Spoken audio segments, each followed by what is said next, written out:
UP में कोई supporter नहीं है केजरीवाल का, सारे के सारे सपोर्टर बीजेपी के हैं। बीजेपी अगर यहाँ पे इलेक्शन होता है तो बीजेपी ही आएगी। केजरीवाल आने की कोशिश भी मत करना। और 56 इंच का सीना खड़ा है भाई, इसके जितना काम करे, राम मंदिर बनाए, 300 धारा हटाए, देश को बढ़िया से किया है इनने, शेर की तरह खड़ा है। अगर उसने बब्बर शेर को छेड़ा तो भाई देख लो। नमस्कार, स्वागत है आपका हमारे चैनल पे। हम बात करते हैं, हम भी उत्तर प्रदेश में हैं। उत्तर प्रदेश में जहाँ के दिल्ली के मुख्यमंत्री अरविंद केजरीवाल ने घोषणा की है कि अगर वो 2022 में अगर चुनाव लड़ते हैं तो वो अब उत्तर प्रदेश में भी चुनाव लड़ेंगे। और उन्होंने उत्तर प्रदेश की जो राजनीति है, उत्तर प्रदेश के विकास को दिल्ली से जो है कंपेयर किया है। मुकेश कुमार सिंह। क्या लगता है?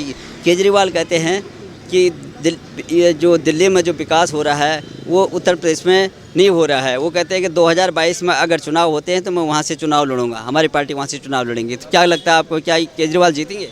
देखिए, पहले तो मैं अपने भारत माता की जय हो, वंदे मातरम। केजरीवाल जी ने जो दावा किया दिल्ली में वो तो पूरा कर नहीं पा रहे। अभी देखिए, किसान आंदोलन चल रहा है किसान आंदोलन। उन्होंने इधर कह रहे कुछ और जाके वहाँ धरना पे बैठ रहे। किसान भाइयों का दुख दर्द जब किसान जो होगा वही समझ पाएगा, क्योंकि मोदी जी ने ज़मीन से वहाँ पहुँचा है। केजरीवाल जी जैसा उन्होंने नौकरी किया, नौकरी का जब वो उसमें जांच का समय है, उन्होंने छोड़ के वो चला गया राजनीति करने। अन्ना हजारे जी का जो उन्होंने आंदोलन में उन्होंने जो भाग लिया, उसके बाद अन्ना हजारे जी का जो नीति नियत थी उसको उठाना चाहिए ना। आज तक केजरीवाल जी उनको भी वो साइड करके वो कर दिए। तो केजरीवाल जी का जो चल रहा है ये ज़्यादा दिन तक नहीं चलेगा। देखिए, बिजली पे उन्होंने किया, पानी पे किया, चलो ठीक है तुमने किया, लेकिन उसको जो 13,000 करोड़ देखिए उनका एमसीडी का जो बाकी है उसके लिए रोज़ धरना प्रदर्शन हो रहा है। आखिर उसको क्यों नहीं ये पूरा कर रहे? उसको भी तो पूरा करना चाहिए। चुनाव तो लड़ने का सबका अधिकार है, कोई भी चुनाव लड़ सकता है। अभी देखिए बिहार में ऐसे केजरीवाल जी भी कह रहे थे, बिहार में जाके वहाँ पे गुंडागर्दी कर, बिहार में देखिए नीतीश जी की सरकार बनी, पूर्ण बहुमत से सरकार चल रही है। ऐसे तो केजरीवाल जी कहने का कुछ और कहते हैं, कहने करने में बहुत अंतर होता है। और जो मोदी जी जो कर रहा है ना, वो ज़मीन से काम हो रहा है। मोदी जिस तरह से दिल्ली में काम हो रहा है, दिल्ली में विकास हो रहा है, उस तरह से यूपी में नहीं हो रहा है। और यूपी में किस तरह से वो क्या देखते हैं? यूपी में जो योगी आदित्यनाथ वो कहते हैं कि दिल्ली में मोहल्ला क्लियरिंग चल रही है, और इसी तरह की मोहल्ला क्लिनिक जो है गोमती नगर में, लखनऊ में भी चलना चाहिए, वहाँ पर ये काम नहीं हो रहा। तो क्या लगता है आपको? दिल्ली में जो मोहल्ला क्लिनिक है, कहीं देख रहे हैं कि ग्राहक उस पर बैठ के ऐसे कहीं भी सुचारू रूप से योजना तो उनकी सारी आई, लेकिन कोई भी योजना सुचारू रूप से चल नहीं रहा। वो तो फ्लॉप है, सारा फ्लॉप है। यूपी में योगी जी ने जो काम कर दिया ना, वो केजरीवाल जी की बस की नहीं है। अब जनता जाग चुकी है, अब जनता को पहले जैसा नहीं है। एक तो जात पात की जो भरम फैला रहे हैं ना, वो जात से निकाल दिया, क्योंकि अब किसी की बच्चा वो पढ़ाई लिखाई ढूंढता है। सोनिया जी थी, उन्होंने अमेठी रायबरेली में कितना दिनों से हो किया, वहाँ कोई विकास ही नहीं हुआ। वो तो भाई पढ़ने के वो इच्छुक थे नहीं, किसी को पढ़ेंगे लिखेंगे जानकारी हो जाएगा तो कर नहीं पाएंगे। तो वही केजरीवाल जी जो काम कर रहे हैं ना, वो ज़्यादा दिन तक अब चलने वाला नहीं है। इस बार केजरीवाल जी का भी सुपड़ा साफ है दिल्ली से। तो वो कहते हैं कोरोना में उन्होंने काम किया था, जब वहाँ से प्रवासी मजदूर जो इधर को आ गए थे, उन्होंने बोला कि यूपी बॉर्डर पे बसें लगी हुई है। क्या आपको लगता है कि यूपी बॉर्डर पे किसने अरेंज किया था? उस समय बता रहे थे कि जब वहाँ दिल्ली से पूरे के पूरे मजदूर जो कोरोना में जब दिल्ली से घर जाने के लिए लगा, उन्होंने ये बोला था कि यूपी बॉर्डर पे जो है बसें खड़ी हैं। तो वो किसने अरेंज की? केजरीवाल जी क्या, बीजेपी सरकार छोड़ के सारे पार्टियों ने हाथ खड़ा कर दिया। ये जनता की जो थी ना, जो दिक्कतें थी, ये सारे को चाहिए। आज चुनाव आता है तो सब आ जाता है मार्केट में। भाई हम भी जितना चुनाव में खर्चा करते हो, एक अपने लोकसभा विधानसभा में उतने उनके प्रत्याशी चाहे उनकी जो विधायक है वो देख रेख कर देते, तो जनता को दिक्कत नहीं होती, जनता भागे गई। लेकिन यूपी में जाइए, योगी जी ने राशन से लेके किरासन से लेके बिजली तक सारा चीज़ मुहैया किया। और आस्था के साथ हमारे देखिए अभी छठ पूजा था, आस्था के साथ हमारे खिलवाड़ किए। हमारे कहीं भी छठ पूजा नहीं होने दिया। पूर्वांचल बिहार संघ के जो होता है, कहीं भी देखिए महाराष्ट्र, हर एक जगह छठ होता है। इन्होंने दिल्ली में आज इनको धरना प्रदर्शन करने के लिए क्यों? वहाँ भीड़ नहीं हो रहा, वहाँ भी तो भीड़ हो रहा। वहाँ तुम जाके बैठ रहे भूख अनशन पे, साले खाना खा लेते हो, भूख अनशन पे जाके बैठ जाते। दिखाने का कुछ और है, खाने का कुछ और है। वही तो हाल है इनका केजरीवाल जी का। आखिर हमारे आस्था के साथ क्यों खिलवाड़ किए जा रहे? अभी किसी का वो हो रहा है तो तुम जाके वहाँ धरना पे बैठ गए। अभी हमारे छठ पूजा तुमने होने नहीं दिया कहीं पे भी।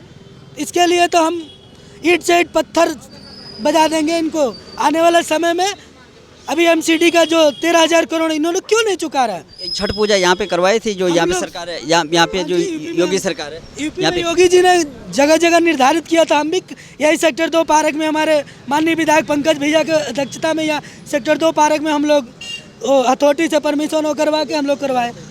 अगर दिल्ली में यहाँ जनता भटक रही थी, हम लोग जा के रिक्वेस्ट करके कुछ आदमी को एडजस्ट करवाए। देखिए बिहार की जनता अब जग चुकी है। पहले कहते थे एक बिहारी 100 बीमारी, अब है बिहारी सब पे भारी। बिहार की जनता अब जग चुकी है। अब वो स्थिति नहीं है बिहार की जनता को। बिहार में सबसे ज़्यादा दिल्ली में जाइएगा, सबसे पढ़ा लिखा आदमी बिहार को मिलेगा, सबसे बढ़िया अधिकारी आपको बिहार में मिलेगा।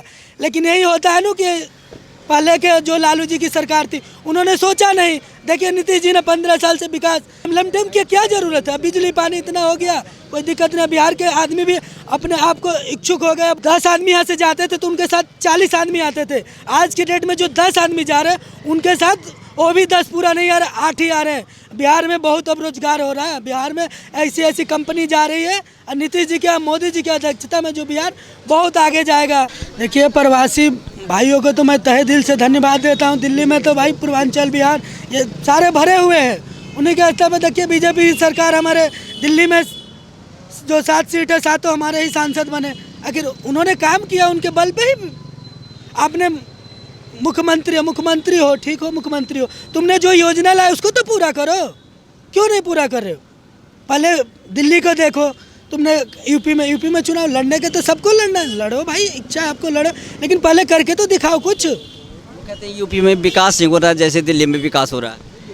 योगी जी रातों दिन, अभी कल गाजियाबाद में उनके दौड़ा, योगी जी ने साफ शब्दों में संकेत दे दिया हम कभी भी किसी भी हालत में कहीं भी दौड़ा कर सकता हूँ। ना किसी को वो है ना वो केजरीवाल जी का बस का है। केजरीवाल जी तो उस समय भी बोले जब चुनाव हुआ तो, ना मैं आवास लूँगा ना मैं गाड़ी लूँगा। आज के डेट में देखिए उनके मंत्री कितने महंगे गाड़ियों से चल रहे हैं। ये तो कहने का सब कहता है केजरीवाल जी ने।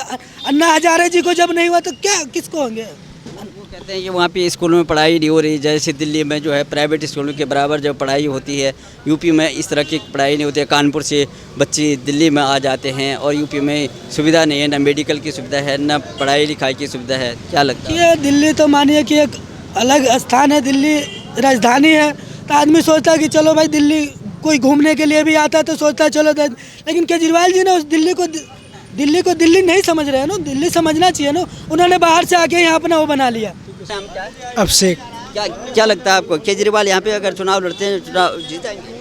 नहीं, मुश्किल है। यूपी में कोई सपोर्टर नहीं है केजरीवाल का। सारे के सारे सपोर्टर बीजेपी के हैं। बीजेपी अगर यहाँ पे इलेक्शन होता है तो बीजेपी ही आएगी। शेर जैसा काम किया उनने, काम करके दिखाना। मोदी जैसा काम कर जाएगा। पावर टॉनिक चाहिए, पावर टॉनिक, तो जब ही तो जीतेगा। योगी इतना बड़ा पत्थर लेके चल रहा है और दिल्ली सिर्फ जरा सी है। और योगी इतनी बड़ी पत्थर लेके चल रहा है, इतना बड़ा यूपी। सोचो तो कैसे जीत जाएगा जब दिल्ली नहीं संभाल पा रहा केजरीवाल, तो यूपी कैसे संभाल लेगा।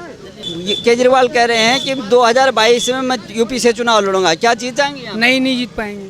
क्यों? उनकी छवि नहीं अच्छी है। केजरीवाल जी कह रहे हैं कि अगर 2022 में चुनाव मैं वहाँ से चुनाव लड़ूंगा उत्तर प्रदेश से, क्या जीत जाएंगे? नहीं जीतेंगे। किन कारणों से नहीं जीतेंगे? इसलिए कि बीजेपी जीत सकती है, वो नहीं जीतेंगे। वो कहते हैं कि हम बहुत अच्छा काम करें, कहने यूपी में काम नहीं हो रहा है। क्या आपको लगता है कि यूपी में काम नहीं हो रहा है? योगी जी काम नहीं कर रहे? बहुत काम कर रहे हैं, क्यों नहीं काम हो रहा है? बहुत सारे काम हुए हैं। कोरोना काल में था, उस समय पूरे का पूरा जमोड़ा हुआ था। उन्होंने बोला था कि यूपी बॉर्डर पे बसें लगी हैं, लोग अपने घर प्रवासी घर जा रहे थे।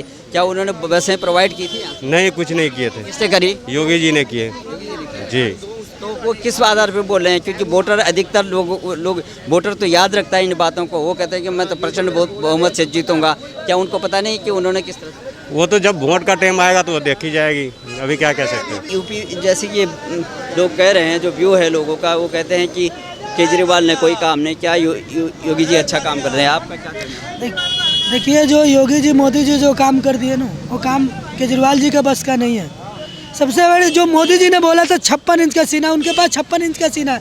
उन्होंने बोला, देखिए जब राम मंदिर का भी वो आया, उस समय भी बोला कि अगले बार भी हुआ था जब उसमें उनकी सरकार थी मुलायम सिंह यादव का, कितने हिंदुओं की हत्या हो गई, कितने कार सेवकों को जिंदा जला दिया गया। लेकिन योगी जी, मोदी जी ने बोल दिया खर का पत्ता भी नहीं हिलेगा। देखिए जैसे राम मंदिर का आया, कोई वो नहीं है। देखिए राम मंदिर, भव्य राम मंदिर का निर्माण हो रहा। देखिए दिल्ली में वो बन रहा, 370 हटाया। दिल्ली में अभी देखिए सांसद भवन का न्यू मोदी जी ने डाला। तो ऐसे काम हो रहे। केजरीवाल जी बस बोलने से थोड़ी ना है महाराज। केजरीवाल जी अभी कह रहे हैं कि अगर तुम धरना पे क्यों गए, किसान आंदोलन में किसान के बारे में समझो ना। जो छोटे छोटे किसान है, मानिए कि हमारा 2 बीघा खेत है, हम तो भाई वहीं बेच खरीद लेंगे, हम कहाँ जाएंगे। जो ये बिचवलिया है, जो धरना पे बैठे बिचवलिया, किसान थोड़ी ना है। ये जो विपक्ष के जो चल रहा, विपक्ष के पास कुछ कोई, हम तो कह रहे कि नेता लाओ ना, तुम्हारे पास कोई नेता है तो बताओ। राहुल जी जब कह रहे कि मैं आलू में निकालूंगा, अरे आलू में सोना क्या, जब आलू के मालूम नहीं कि आलू होता क्या तो सोना क्या निकालोगे। तो यही है केजरीवाल जी भी उसमें जाके धरना पे भी बैठे। अभी उन्होंने कल भूख हड़ताल किया, उन्होंने कल जाके भूख हड़ताल किया। यहाँ तो मानो क्यों कर रहे हैं। अगर हम तो अभी छठ पे ही बोल रहे थे ना, अगर तुमने छठ क्यों नहीं करने दिया। आज वहाँ कितना भीड़ हुआ, जाकर देखिए अभी वहाँ कितना भीड़ हो रहा है। छठ में माने कि हमारे आस्था के साथ खिलवाड़ क्यों किया जा रहा है। यूपी में जगह जगह छठ किया गया है, बहुत जगह किया गया, क्यों नहीं किया गया। ऐसे करो ना तुम भी। अगर दिल्ली, मैं कहता हूँ कि आज भी जाके दिल्ली में देखिएगा, सबसे ज़्यादा पूर्वांचल बिहार के जनता बसती है। केजरीवाल आने की कोशिश भी मत करना। और 56 इंच का सीना खड़ा है भाई। इसके जितना काम करे, राम मंदिर बनाए, 300 धारा हटाए, देश को बढ़िया से किया है इनने, शेर की तरह खड़ा है। अगर उसने बब्बर शेर को छेड़ा तो भाई देख लो।